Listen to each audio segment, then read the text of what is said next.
जैसे कि ओवुलेशन के आसपास, यानी कि जब आपका एग ब्रेक हो रहा होता है माहवारी के 14वें दिन के आसपास, या पीरियड्स आने के जस्ट पहले डिस्चार्ज बढ़ा हुआ होता है, या फिर जब प्यूबर्टी पे लड़की आती है, पहले उसका जब 10-12 साल की होती है तब कुछ नहीं होता, जब उसका माहवारी आने वाला होता है उससे जस्ट पहले वेजाइनल डिस्चार्ज प्यूबर्टी पे उस समय बढ़ जाता है, या फिर ओरल कॉन्ट्रासेप्टिव पिल्स जो एस्ट्रोजन के यूज़ करते हैं उस कंडीशंस में भी वेजाइनल डिस्चार्ज बढ़ जाता है, या इन्फेक्शन है तो ऑब्वियसली होता है, और सेक्सुअल अराउजल के समय।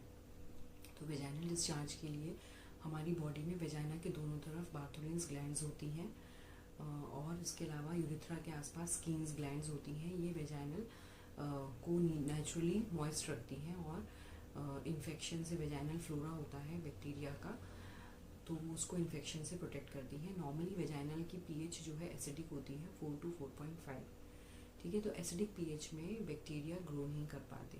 अगर किसी भी इन्फेक्शन की वजह से, या फिर कोई फॉरेन बॉडी है या वेजिनाइटिस है, वेजाइना की पीएच ऑल्टर होती है, कम या ज़्यादा होती है, तो इन्फेक्शन होने के चांसेस होते हैं, ठीक है। तो अब बात करते हैं नॉर्मल वेजाइनल जो डिस्चार्ज होता है वो कलरलेस होता है, या तो वाइट होगा क्लियर, या फिर थिक वाइट भी हो सकता है, लेकिन उसमें कोई ऑर्डर नहीं होता, यानी कि कोई उसमें स्मेल नहीं होती। लेकिन अगर ये कर्डी वाइट है, दही जैसा है, चीज़ी है, तो ये कैंडिडियासिस या यीस्ट इन्फेक्शन को डिनोट कर सकता है। जब पीरियड्स ख़त्म होते हैं उसके बाद वेजाइनल डिस्चार्ज, माहवारी की अगर साइकिल की बात करें तो पीरियड्स ख़त्म होने के बाद वेजाइनल डिस्चार्ज बढ़ना शुरू होता है एस्ट्रोजन हार्मोन के इन्फ्लुएंस में। पहले वो थोड़ा सा थिक और रॉ कच्चे अंडे की तरह होता है, उसके बाद जब ओवुलेशन के समय वो बिल्कुल ट्रांसपेरेंट, वाटरी और काफ़ी स्ट्रेच हो सकता है। अगर आप उसे उंगली से स्ट्रेच करोगे तो वो काफ़ी स्ट्रेच हो जाएगा।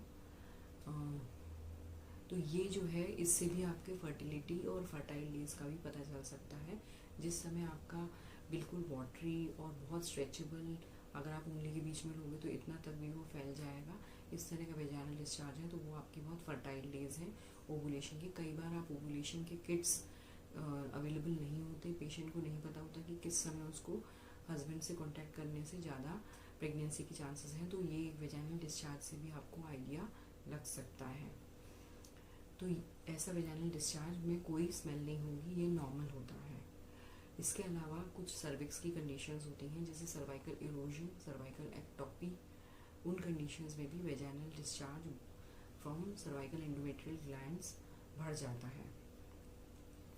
अब बात करते हैं